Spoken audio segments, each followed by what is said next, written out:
Konnichiwa everyone, it's Dan from JaDan.co.uk and today I'm talking about being an ALT in Japan.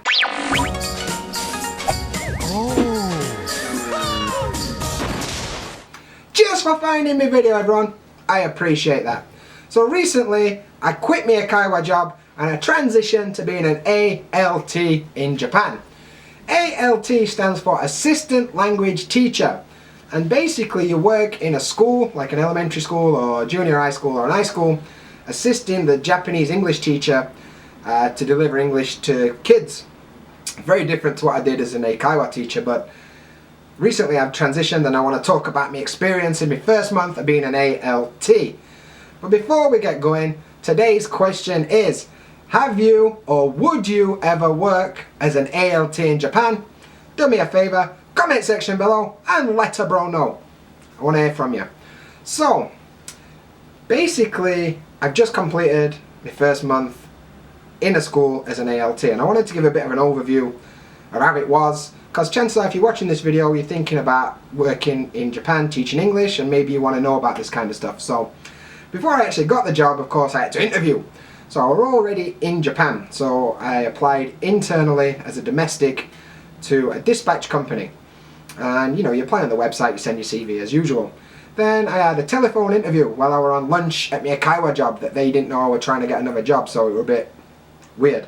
So I did a telephone interview, about 15 minutes, and it's just like a screening thing, like, why do you want this job, can you start on this date, do you know it's like this, and it's not serious, but that was pretty straightforward, it was nice. They'll also ask you like why you want this job and stuff, you know, usual interview stuff. Second, you have a Skype interview, and this is much more in depth. It's about an hour long, and the Skype interview consisted of, you know, talking about the actual English language and your experiences and why you want to do it, what's expected in the job, and also spoke a bit of Japanese just to check your Japanese level if that. It's not imperative, but it's useful, so there you go. So that we're over and done with, and after that the dispatch company goes to the Board of Education and tries to sell you as a teacher. If you're applying from overseas, you probably have to go to like an open day for the teaching, and as part of that you'll have to teach a demo lesson and they film it so they can show the Board of Education what kind of teacher you are. Because I'm domestic, they don't have that, and I had to film myself teaching a demo lesson to no one, and it was weird and it was embarrassing. And I'm not willing to put it on YouTube, to be honest with you. But if you really want to see it, I'm going to put it on Patreon for anyone who's a patron on patreon.com/JaDan. You know, check it out. It's embarrassing. I don't really want it to be out there, but I will put it on there if you really want to see what it's all about. Yeah, so there is that. And then after that, about a month later, I got an email like, woohoo, you got the job, congratulations. Honmoni? Getto shita no? I know, Dampan man. I was surprised that I got a job too, but I got it, so shut up. Anyway, so after I got the job, it was time to do initial training. Initial training is basically a week long with all the other teachers that are going to be in your area.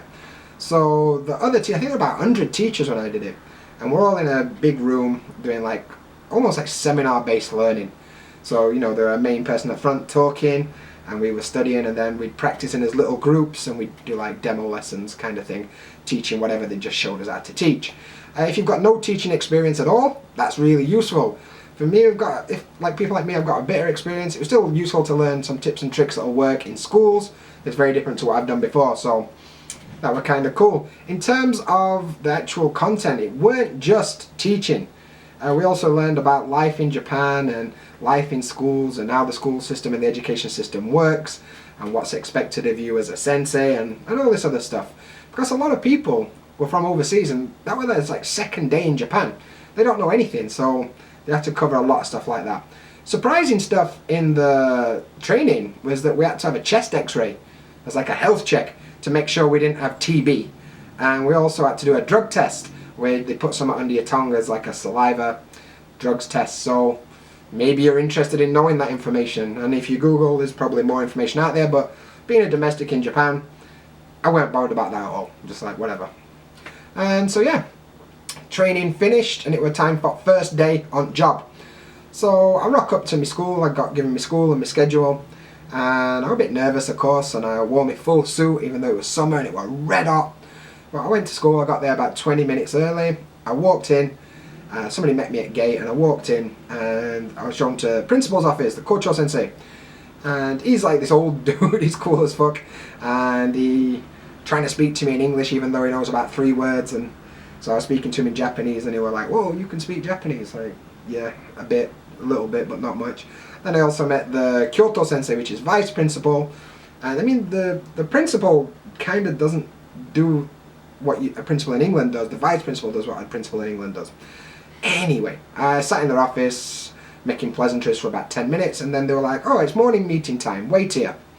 So they went out to staff and they were talking as usual during the morning meeting, and then they were like, oh, introduce me like a special guest on stage, like imagine Kanye's rapping and he brings me out on stage to do a fucking duet. I don't know if you do a duet in a rap, but whatever. So I come out and I introduce myself in English, and a lot of people there don't really speak English. So then I introduced myself in Japanese as well, and everyone were really receptive, probably because Eddie-chan baked a banana cake which I took with me as like omiyage. If you're coming from overseas, bring some snacks from your own country and leave them in teacher's room, or if you're domestic, cakes or something, because they buzzed on it. They were like, sick, this is awesome. And it was a really nice icebreaker with all teachers. After that, it was time to meet students, so they took me to like the first assembly of the term and the sports hall and in front of all kids.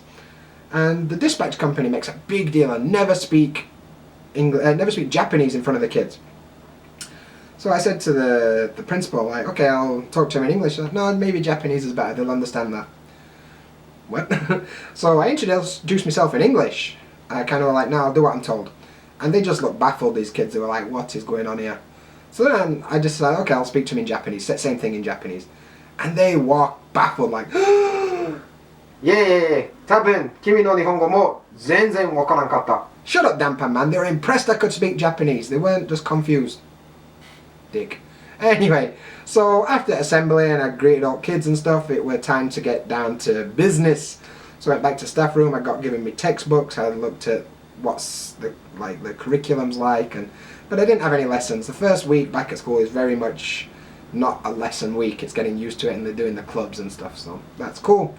But now, like a regular day, each week I teach each grade and each class once.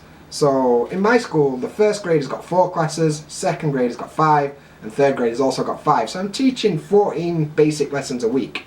And each grade and each class gets the lesson once. So I teach the same lesson to every class in that grade.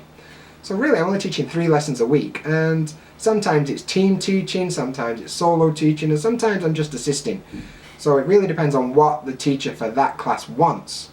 And to be honest, I prefer solo teaching, and they're quite happy to be like, yeah, just do what you want. So I develop full lessons on my own.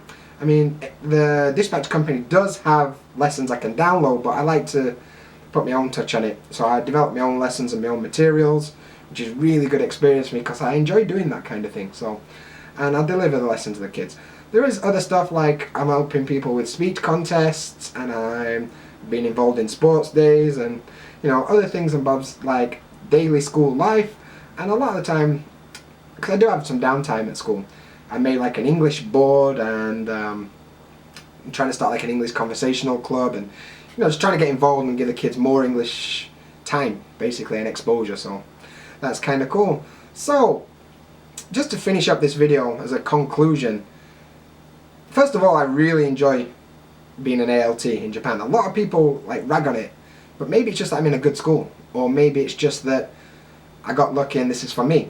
So the kids are awesome. They're all really, really sound to me. It's a bit like being a rock star walking around school. They're all like, oh, it's Dan, yo, fist bumping, and all this kind of stuff, which is really cool. The kids, the level of English is pretty low, surprisingly low, but once I've got used to that, I can kind of tailor where I need to be and develop my lessons for that grade, which is pretty interesting for me. It's kind of nice to see where everyone is and how I can help them improve. The daily life is really good. Like, I finished school at 4:05. They don't expect me to stay. They're like, go on.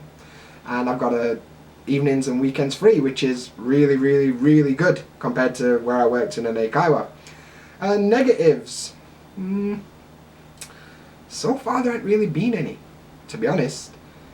The money's not as good as Eikaiwa work, I'll be honest, but overall I really like it, so I can't really complain at all.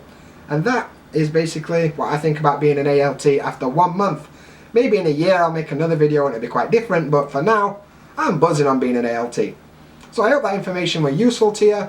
I hope that if you're thinking about becoming an ALT, it gives you confidence to crack on. But that's it for today. So, as always, until next time.